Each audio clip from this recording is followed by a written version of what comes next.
तो आज की क्लास का हमारा सबसे पहला प्रश्न है, यहाँ बोला गया है यदि x ग्रेटर देन 0 और x की पावर 4 प्लस 1/x की पावर 4 बराबर दिया हुआ है आपका 254, तो x की पावर 5 प्लस 1/x की पावर 5 का मान क्या होगा, ये हमसे यहाँ पर पूछा गया है। ठीक, तो काफ़ी इजी होता है। यदि आपसे डायरेक्ट ये पूछा जाता है कि x की पावर 5 प्लस 1/x की पावर 5 का मान क्या होगा, तो इसके लिए एक सिंपल सा एक फॉर्मूला होता है, जो कि क्या होता है, x की पावर 5 प्लस 1/x की पावर 5। यदि ये आपसे पूछा जा रहा है तो इसके लिए होता है x की पावर 2 प्लस 1/x की पावर 2। उसके बाद दूसरे ब्रैकेट में x की पावर 3 प्लस 1/x की पावर 3। फिर हमें माइनस करना होगा x प्लस 1/x।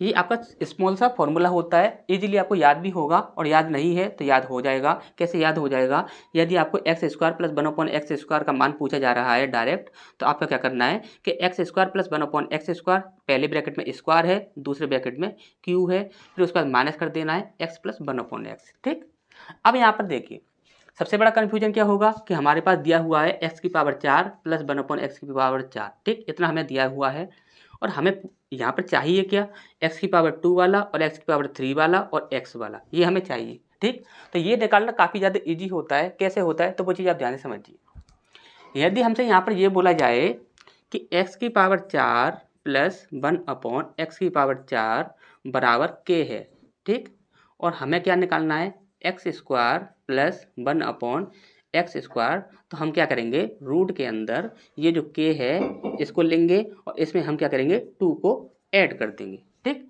इतना हमें करना होता है। तो यहाँ पर देखिए हमें क्या चाहिए, x square plus 1/x square, तो k जो होगा उसके साथ हम 2 को ऐड कर देंगे। अब यहाँ पर देखिए k का मान कितना है, 254। ठीक, अब 254 में हम 2 ऐड कर देंगे तो कितना हो जाएगा हमारा, 256 हो जाएगा। रूट के अंदर 256 है, और 256 को जब हम बाहर निकालेंगे तो कितना हो जाएगा, ये 16। ठीक, क्योंकि 16 का स्क्वायर होता है आपका 256। ठीक, तो आप यहाँ पर आप ये कह सकते हो कि यहाँ पर x square plus 1/x square की जो वैल्यू है वो कितनी है हमारी, 16 है। ठीक,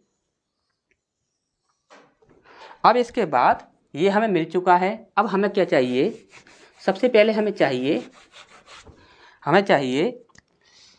देखिए यहाँ पर दिया हुआ है आपका स्क्वायर। यदि आपको बोला जाए कि x square plus 1/x square is equal to आपका k है, ठीक, और आपको चाहिए x प्लस 1/x की वैल्यू, तो आपको क्या करना है, तो आपको फिर से वही ट्रिक यूज करनी है। ठीक, वो ट्रिक क्या है, तो वो है आपकी रूट के अंदर k जो होगा उसके साथ हम 2 को ऐड कर देंगे। ठीक, जब कभी भी बड़ी पावर से आप छोटी पावर में आओगे तो उसे आपको हमेशा आधा करना होगा। जब आप आधा करते हुए नीचे आओगे तो वहाँ पर हमेशा ही आपको इस ट्रिक का यूज करना है कि रूट के अंदर k प्लस 2, इतना हमें आपको कर देना है। ठीक, अब यहाँ पर आप देखिए रूट के अंदर हमें क्या करना है, k प्लस 2। अब यहाँ पर x square plus 1/x square की वैल्यू कितनी है, 16 है, यानी कि 16 में हमें क्या करना होगा, 2 को ऐड करना होगा रूट के अंदर। तो 16 और 2 कितना हो गया आपका, 18, और 18 को जब आप तोड़ते हो तो आप कह सकते हो कि ये कितना हो जाएगा, 9 दूनी 18, और 9 को जब आप बाहर निकालोगे तो कितना हो जाएगा आपका, 3√2, यही आपका आ जाएगा। ठीक, कितना आ जाएगा, 3√2। तो आप यहाँ पर कह सकते हो कि हमारे पास x प्लस 1/x की जो वैल्यू है वो कितनी है, 3√2। ठीक, इतना सा आप अच्छे से समझ चुके होंगे।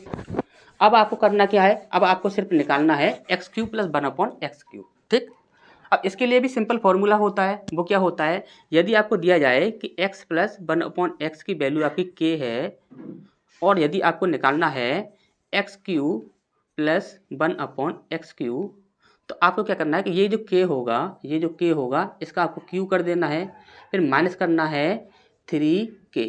ठीक, अब यहाँ पर इसे हमें रखना है। इसमें क्या होगा, तो x प्लस 1/x की वैल्यू कितनी है आपकी, 3√2। हमने लिया 3√2, और इसका हमें क्या करना होगा, q करना होगा। ठीक, इसके बाद हमें माइनस करना होगा 3 इंटू, अब यहाँ पर क्या है आपका 3√2। ठीक, ये हमें सॉल्व करना है। अब ये हमें सॉल्व करना है तो देखिए 3 का q करेंगे तो कितना हो जाएगा आपका, 27। ठीक, अब ये जो 2 है इसका यदि हम q करते हैं तो कितना हो जाएगा आपका, 2√2, इतना हो जाएगा, माइनस 3 का 3 में इंटू कर दीजिए, कितना हो जाएगा, 3 तिया 9, यानी कि 9√2। ठीक, ये कितना हो जाएगा आपका, 7 दूनी 14 की 4, हासिल लगी 1 और 2 दूनी 4 और 1 5, यानी कि 54 ये आपका हो जाएगा। ठीक, कितना हो जाएगा, 54। 54√2 माइनस 9√2। ठीक, अब यहाँ पर 54 से आप 9 को माइनस कर दीजिए, कितना आ जाएगा आपका, 45√2। ठीक, अब आपको सारे मान मिल चुके हैं। अब यहाँ पर देखिए, यहाँ पर हमें क्या मिला है, तो यहाँ पर हमें मिला है x³ प्लस 1/x³, इसका मान कितना है आपका, 45√2। ठीक, अब हमें सब कुछ मिल चुका है, अब हमें सिर्फ फॉर्मूले में रखना है और उसे सॉल्व करना है। ठीक, अब देखिए, अब यहाँ पर हमें देखें तो देखिए, हमें x⁵ प्लस 1/x⁵ चाहिए। अब यहाँ पर x² प्लस 1/x² की वैल्यू कितनी है, तो वो है आपकी 16। कितनी है, 16। ठीक, अब इसके बाद है x³ प्लस 1/x³ की वैल्यू कितनी है, 45√2 इंटू 45√2। ठीक, अब इसके बाद इसे हमें माइनस करना है किसके साथ, x प्लस 1/x। तो x प्लस 1/x की वैल्यू कितनी है, 3√2। ठीक, अब यहाँ पर आप देखिए 16 का इंटू कर दीजिए इसमें, 16 पंजे 80 की 0, हासिल लगी 8, 16 चौक 64 और 64 और 8 72, कितना हो जाएगा, 72, यानी कि ये आया हमारा 720√2। इसमें से हमें माइनस करना है 3√2। ठीक, अब यहाँ पर देखिए 720 में से जब आप 3 माइनस करोगे तो कितना हो जाएगा आपका, 717√2। तो 717√2 ये हमारा आंसर आना चाहिए। और देखिए कहाँ पर है, तो देखिए 717√2, तो ए ऑप्शन हमारा बिल्कुल सही हो जाएगा। ठीक, अच्छे से समझ आ गया होगा। नेक्स्ट क्वेश्चन की ओर बढ़ते हैं। इसका नेक्स्ट प्रश्न हमारे यहाँ बोला गया है, एक पुलिसकर्मी एक चोर का पीछा करता है। ठीक, जो उससे 1250 मीटर आगे है। पुलिसकर्मी और चोर क्रमशः, ये आपकी पुलिसकर्मी की चाल होगी।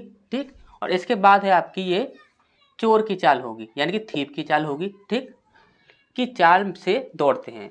पुलिसकर्मी द्वारा पकड़े जाने से पहले चोर द्वारा तय की गई दूरी कितनी है, ये हमसे यहाँ पर पूछा गया है। ठीक, अब ध्यान से समझिएगा, यदि पुलिस वाला यहाँ पर है, देखिए उसने बोला है एक पुलिसकर्मी एक चोर का पीछा करता है, इतने मीटर आगे है, यानी कि इतने मीटर आगे है, यानी कि यहाँ पर समझ लीजिए कि यहाँ पर पहले से ही चोर पहुँच चुका है।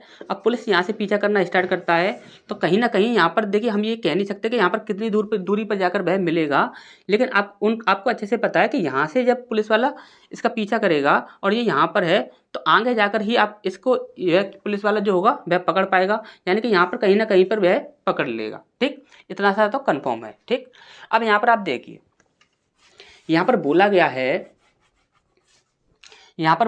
एक पुलिसकर्मी एक चोर का पीछा करता है जो 1250 मीटर आगे है। यदि हम दूरी की बात करें, तो दूरी कितनी है, तो दूरी है आपकी 1250, और ये क्या है, मीटर है, सॉरी ये कितना है, मीटर में है। अब यहाँ पर देखिए जो आंसर है वो किस में देने हैं, हमें किलोमीटर में। तो ये मीटर जो है इसे हमें किलोमीटर में चेंज करना होगा, यानी कि हम क्या करेंगे, इसमें 1000 से भाग लगा देंगे। अब 1000 से भाग क्यों लगाएंगे, क्योंकि 1 किलोमीटर में 1000 मीटर होता है। ठीक, ये चीज़ आपको अच्छे से पता होगी। अब यहाँ पर इसे हम यदि कैलकुलेट करते हैं तो देखिए 0 से 0 कैंसिल हो जाएगा, 25 पंजे 125 और 25 चौक 100, ये हो जाएगा आपका, मीटर में था अब ये किलोमीटर में हो जाएगा। ठीक, अब ये दूरी जो है वह हमें मिल चुकी है, वो कितनी है, 5/4। अब यदि यहाँ पर हम चाल की बात करें तो देखिए दोनों की चाल दी हुई है, पुलिस की दी हुई है 10 किलोमीटर प्रति हावर और चोर की दी हुई है 8 किलोमीटर प्रति हावर। ठीक, तो यहाँ पर आप देखोगे तो पुलिस जो है वह भी इधर ही दौड़ेगी और चोर है यह भी इधर ही दौड़ेगा, यानी कि दोनों की जो दिशाएं हैं वो आपकी समान है। तो यहाँ पर सापेक्ष चाल जब हम यूज करेंगे तो क्या होगा, दोनों की जो चालें होंगी वो आपस में माइनस हो जाएगी। ठीक, तो यहाँ पर सापेक्ष चाल की बात करें, सापेक्ष चाल, तो सापेक्ष चाल क्या हो जाएगी, तो दोनों की यहाँ पर कितनी है, 10 किलोमीटर प्रति हावर और यहाँ पर 8 किलोमीटर प्रति हावर, तो कितनी बच जाएगी आपकी, 2 किलोमीटर प्रति हावर। ठीक, अब यहाँ पर यदि यहाँ पर हम ये बोलें कि जो पुलिस वाला जो है वह चोर को कितने समय में पकड़ लेगा, यदि हम ये बोलें तो आप बोलोगे सर हमें समय निकालना है। यदि हमें समय निकालना है तो हम क्या करेंगे कि जो आपकी टोटल दूरी है वो कितनी है, 5/4 और उसमें हम भाग लगा देंगे किससे, 4 से। ठीक, तो यहाँ पर ये 2 जो होगा ये ऊपर आ जाएगा, यानी कितना हो जाएगा आपका 8 हो जाएगा यहाँ पर। ठीक, यहाँ पर कितना हो जाएगा, 4 दूनी 8। तो ये कितना हो गया, समय जो है वो कितना है, 5/8 हावर। 5/8 घंटे समय लगेगा चोर को पकड़ने में पुलिस वाले को। ठीक, अच्छे समझ आ गया होगा। अब यहाँ पर उससे पूछा क्या गया था, उसने बोला था कि पकड़े जाने से पहले चोर द्वारा तय की गई दूरी कितनी है। तो दूरी को हमें पता करना है कि दूरी कितनी है। ठीक, अब आप यहाँ पर ध्यान से समझिए, चोर जो है उसकी चाल कितनी है, तो 8 किलोमीटर प्रति हावर। 8 किलोमीटर प्रति हावर, यानी कि हम ये कह सकते हैं कि 1 घंटे में चोर 8 किलोमीटर की दूरी तय कर रहा है। 1 घंटे में 8 किलोमीटर की दूरी तय कर रहा है, ये आप कह सकते हो, बिल्कुल कह सकते हो, क्योंकि उसकी चाल क्या है, 8 किलोमीटर प्रति हावर। तो यानी कि वह चोर जो है वह 1 घंटे में 8 किलोमीटर की दूरी तय कर रहा है। यदि वह 1 घंटे में 8 किलोमीटर की दूरी तय कर रहा है तो 5/8 घंटे में कितनी दूरी तय करेगा। तो आप बोलोगे सर 5/8 में आप 8 से इंटू कर दीजिए, जो भी होगा वो मिल जाएगा। तो 8 से 8 कैंसिल हो गया, यहाँ पर कितना आया आपका 5 किलोमीटर। तो यहाँ पर 5 किलोमीटर हमारा सही आंसर हो जाएगा। कहाँ पर है आपका, सी ऑप्शन, ये आपका बिल्कुल सही हो जाएगा। ठीक, तो नेक्स्ट क्वेश्चन की ओर बढ़ते हैं। इसके बाद हमारा नेक्स्ट प्रश्न है, यहाँ पर बोला गया है यदि sec theta plus cos theta बराबर 32 है तो sec square theta plus cos square theta का मान क्या होगा, ये हमसे यहाँ पर पूछा गया है। ठीक, जिसने भी ट्रिग्नोमेट्री पढ़ा होगा उसे अच्छे से पता होगा कॉस जो होता है वह सेक का उल्टा होता है। यानी कि हम यहाँ पर बोले कि सेक जो होता है वह सेक थीटा हो बोले हम, तो वो क्या होता है 1/cos थीटा। ये बात आप सभी को अच्छे से पता होगी। यानी कि हम क्या कर सकते हैं कि सेक थीटा के स्थान पर 1/cos थीटा रख सकते हैं। ठीक, अब यहाँ पर आप इसे देखिए, ये लिखा हुआ है यहाँ पर सेक थीटा प्लस 1/cos थीटा। ठीक, यदि हम इसे उल्टा लिख दें तो इसमें कोई प्रॉब्लम है नहीं है। क्यों, क्योंकि दोनों ही आपके क्या है, प्लस में है। यदि हम इसे यहाँ पर क्या करें, कॉस को इधर लिख दें, सेक को इधर लिख दें, तो यहाँ पर कोई भी प्रॉब्लम है नहीं है। ठीक, यहाँ पर हम लिख देते हैं cos theta plus sec theta. ठीक, कितना है आपका 32 है, और यहाँ पर आपका दिया हुआ है सेक स्क्वायर थीटा, इसे हम लिख देते हैं उल्टा, इसको भी उल्टा लिख देते हैं। तो यहाँ पर क्या हो जाएगा cos square theta plus sec square theta. ठीक, इसका मान हमसे यहाँ पर पूछा गया है। ठीक, अब यहाँ पर आप ध्यान से समझिए, यहाँ पर क्या है आपका cos theta plus sec theta को हम क्या लिख सकते हैं 1/cos थीटा। 1/cos थीटा कितना मान दिया हुआ है आपका 32 दिया हुआ है। यहाँ पर हम देखें हमसे पूछा क्या गया है, तो हमसे पूछा गया है कॉस स्क्वायर थीटा प्लस 1/सेक स्क्वायर थीटा की जगह पर हम क्या लिख सकते हैं 1/cos स्क्वायर थीटा, ये हम लिख सकते हैं। ये हमसे यहाँ पर पूछा गया है। तो क्या हम इसे ये कह सकते हैं कि x प्लस 1/x बराबर आपका k है। तो आपसे यहाँ पर पूछा गया है x square plus 1/x square का मान क्या होगा, ये हमसे यहाँ पर पूछा गया है। क्या हम ये कह सकते हैं, तो आप बोलोगे सर हाँ बिल्कुल आप कह सकते हो। ठीक, क्योंकि वही कंडीशन है आपकी, और आपको अच्छे से पता है कि x प्लस 1/x बराबर k है। x प्लस 1/x बराबर यदि k है तो यहाँ पर यदि आपको चाहिए x square plus 1/x square चाहिए, तो आप वहाँ पर क्या करते हो कि k स्क्वायर माइनस 2 इस प्रकार से आप कर देते हो। ठीक, अब यहाँ पर हमें क्या करना होगा, 32 जो है वह k के स्थान पर है, तो 32 का हम स्क्वायर करेंगे माइनस 2 कर देंगे। 32 का स्क्वायर कितना होता है, तो 1024 होता है। आपको याद होना चाहिए 32 का स्क्वायर कितना होता है 1024 होता है। अब 1024 में से आपको 2 को माइनस करना है, तो कितना हो जाएगा आपका 1022 हो जाएगा, और 1022 ही हमारा सही आंसर होना चाहिए। ठीक, तो यहाँ पर देखिए, तो देखिए 1022 बी ऑप्शन आपका बिल्कुल सही हो जाएगा। ठीक, अच्छा से समझ आ गया होगा। नेक्स्ट क्वेश्चन की ओर बढ़ते हैं। इसके बाद नेक्स्ट प्रश्न हमारे यहाँ बोला गया है ए बी और सी अकेले अकेले कार्य करते हुए एक कार्य को क्रमशः 12 दिन 15 दिन और 20 दिन में पूरा कर सकते हैं। यदि वे 4 दिन वे 4 दिन तक एक साथ मिलकर कार्य करते हैं, एक साथ मिलकर कार्य कर रहे हैं, ठीक, एक साथ मिलकर कार्य करते हैं, तो कितने कार्य शेष बचेगा। हमसे यहाँ पर शेष कार्य पूछा गया है कि शेष कार्य कितना बच जाएगा। 4 दिन तक यदि उन तीनों ने एक साथ मिलकर कार्य किया तो इतना कार्य करने के बाद शेष कार्य कितना बच जाएगा वो हमसे यहाँ पर पूछा गया है, ठीक। अब यहाँ पर देखिए कितने लोग हैं आपके, 3 लोग हैं, ए बी और सी, ये 3 लोग हैं, ठीक। ए जो है वह 12 दिन में कार्य को कंप्लीट करता है, बी जो है वह 15 दिन में कार्य को कंप्लीट करता है और सी जो है वह 20 दिन में कार्य को कंप्लीट करता है, ठीक। अब यहाँ पर आप देखोगे यदि आप बात करो कि यहाँ पर पूर्ण कार्य कितना है, संपूर्ण कार्य जो कि हमें पूरा करना है, तो आप बोलोगे सर इनका एलसीएम ले लीजिए, जो भी हमको कार्य कंप्लीट करना होगा वो हमें मिल जाएगा। अब इनका जब आप एलसीएम लोगे तो ये कितना आ जाएगा, 60 आ जाएगा। कितना आ जाएगा, 60 आ जाएगा। तो 60 कार्य जो है वह हमें कंप्लीट करना है। अब यदि हम बोलें कि ए जो है वह 1 दिन में कितना कार्य करता है, बी 1 दिन में कितना कार्य करता है और सी 1 दिन में कितना कार्य करता है, तो आप बोलोगे कि सर भाग लगा दीजिए, पता लग जाएगा। तो 12 पंजे 60 होता है, यानी कि एक जो है वह 5 काम करता है 1 दिन के अंदर। 15 चौक 60 होता है, यानी कि 4 काम बी करता है 1 दिन के अंदर। 20 तिया 60 होता है, यानी कि 3 काम जो होता है वह सी करता है 1 दिन के अंदर। ए जो है 1 दिन के अंदर 5 काम करता है, बी जो है वो 1 दिन के अंदर 4 कार्य करता है और सी जो है वो 1 दिन के अंदर 3 कार्य करता है, ठीक। अब यहाँ पर हमें क्या चाहिए कि यदि हम बोलें कि ये तीनों मिलकर 1 दिन में कितना कार्य करेंगे। हमने बोला कि ये तीनों मिलकर 1 दिन में कितना कार्य करेंगे, तो आप बोलोगे सर 5 और 4 और 3 इन तीनों को आप ऐड कर दीजिए, आपको मिल जाएगा कि 1 दिन में यह कितना कार्य करेंगे।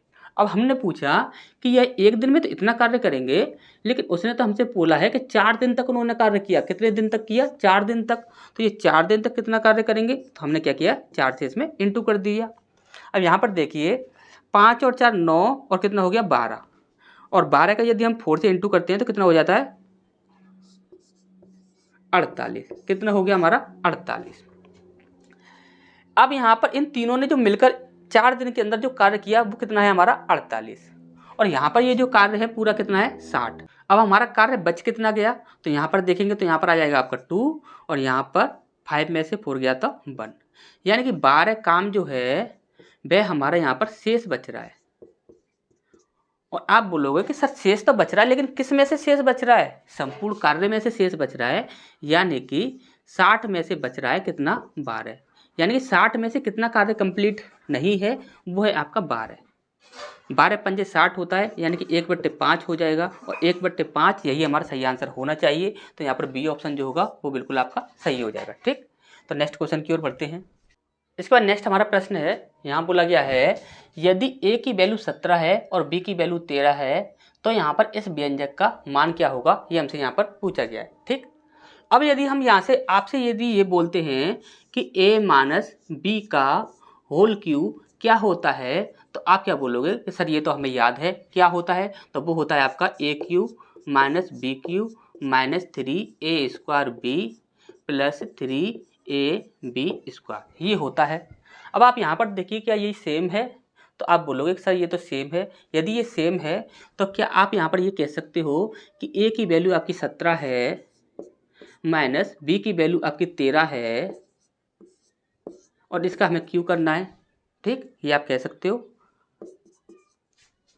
अब यहाँ पर कितना हो जाएगा, 17 में से हमने 13 को माइनस किया तो हमारा कितना बचा, 4 बचा, और 4 का हमें क्या करना है, क्यू करना है, और 4 का क्यू कितना होता है, 4 4 16 और 16 चौक 64, कितना होता है आपका 64।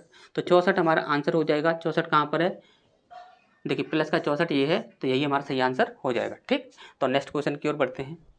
इसका नेक्स्ट प्रश्न हमारे यहाँ बोला गया है पाइप ए जो है वह खाली टैंक को 18 घंटे में भर सकता है। ए जो है वह 18 घंटे में भर सकता है। उसके बाद उसने बोला है कि और पाइप बी जो पाइप है वह खाली टैंक को 24 घंटे में भर सकता है।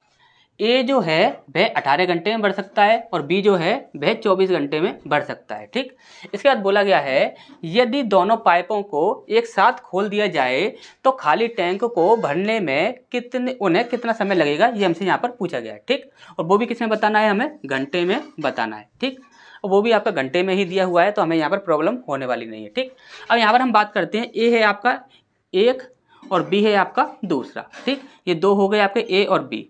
अब यहाँ पर ए जो है वह 18 घंटे में भरता है और बी जो है वह 24 घंटे में भरता है। अब ये जो आपका टैंक है, हमने पूछा आपसे कि ये जो आपका टैंक है, इस टैंक की क्षमता कितनी है। यदि हम टैंक की क्षमता की बात करें, टैंक की क्षमता, तो टैंक की क्षमता कितनी हो जाएगी, यानी कि उसका आयतन कितना है, उसमें कितना पानी भरा जाता है। तो आप बोलोगे कि सर इनका आप एलसीएम ले लीजिए, पता लग जाएगा।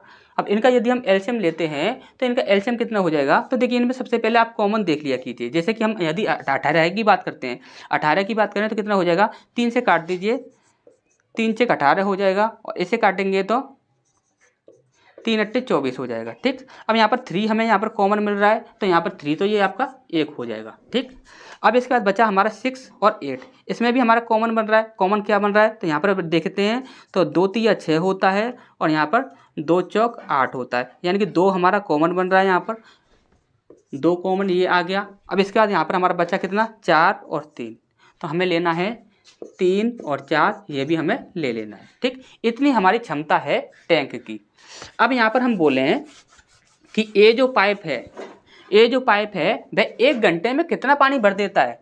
हमने बोला ए जो पाइप है वह 1 घंटे में कितना पानी भर देता है, तो आप यहाँ पर इससे आप इसमें डिवाइड करोगे तो देखिए यहाँ पर कितना है, 18, 3 6 18 होता है, यानी कि 3 दूनी 6, 6 3 18, यहाँ पर बचा कितना आपका 4, यानी कि 4 लीटर पानी भर देता है।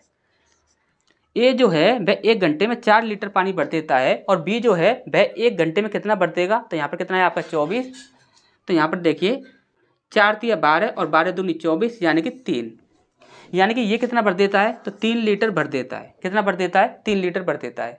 अब हमने पूछा आपसे, उसने बोला है कि दोनों पाइप एक साथ खोले जाते हैं तो जो पानी है वह टैंक जो है वह कितने समय में भर जाएगा। हमने बोला कि ए और बी 1 घंटे में कितना कार्य करते हैं, तो उनका टोटल कार्य कितना हो जाएगा, 4 और 3 7, यानी कि ये दोनों जो हैं वह 7 कार्य करते हैं 1 घंटे के अंदर। 1 घंटे के अंदर 7 लीटर पानी भर देते हैं। तो हमने पूछा कि पानी भरना कितना है, तो पानी तो इतना भरना है, और ये कितना हो जाएगा आपका 3 तिया 9, 9 चौक 36, कितना हो जाएगा 36, और 36 दूनी कितना हो जाएगा आपका 72। ठीक, अब यहाँ पर आप देखिए 72 लीटर जो है वो हमें भरना है, 7 से हम भाग लगा देंगे तो 7 धारे 70 हो जाएगा। ठीक, यहाँ पर कितना बचा 2/7, इतना हमें मिल जाएगा। ठीक, तो यहाँ पर आंसर कितना हो जाएगा, देखिए ये रहा आपका 10 से 2/7। ठीक, सी ऑप्शन आपका सही हो जाएगा। तो नेक्स्ट क्वेश्चन की ओर बढ़ते हैं। इसके बाद नेक्स्ट प्रश्न हमारे यहाँ पर बोला गया है, एक वृत्त में एक 14 सेंटीमीटर लंबी जीवा, क्या है, 14 सेंटीमीटर लंबी जीवा वृत्त के केंद्र से 24 सेंटीमीटर, कितना 24 सेंटीमीटर की दूरी पर है। वृत्त की त्रिज्या की लंबाई क्या होगी, ये हमसे यहाँ पर पूछा गया है। ठीक, त्रिज्या हमसे यहाँ पर पूछी गई है। अब यहाँ पर आप देखिए, जैसे कि यहाँ पर आपका ये एक वृत्त है और इसमें आपकी कोई भी एक जीवा डाली गई है। अब यहाँ पर ये जो है यह वृत्त का केंद्र है। अब इस केंद्र से यहाँ तक की जो दूरी दी गई है वो कितनी है आपकी 24 सेंटीमीटर, 24 सेंटीमीटर, और ये जो आपकी जीवा की लंबाई है वो कितनी है आपकी 14। यदि ये आपकी पूरी 14 है तो ये कितनी हो जाएगी, ये आपकी 7 हो जाएगी, और ये भी आपकी कितनी हो जाएगी 7 हो जाएगी। ठीक, अच्छे से पता होगा, क्योंकि ये जो है ये लंब बन जाएगा इस पर, और लंब बन जाएगा, और ये जो होगा जीवा है इसको यह 2 बराबर भागों में बांटेगा। ठीक, अब यहाँ पर आप देखिए आपसे क्या पूछा गया था, त्रिज्या। यदि हम यहाँ से लेकर यहाँ तक एक लाइन खींचते हैं तो ये आपकी त्रिज्या हो जाएगी, और यही हमसे यहाँ पर पूछा गया है। और आपने एक ट्रिपलेट याद होगी आपको, ट्रिपलेट, और ट्रिपलेट क्या होती है 7 24 25, और यहाँ पर देखिए 7 है हमारे पास, 24 है, और ये कितना हो जाएगा आपका 25, तो 25 हमारा सही आंसर हो जाएगा।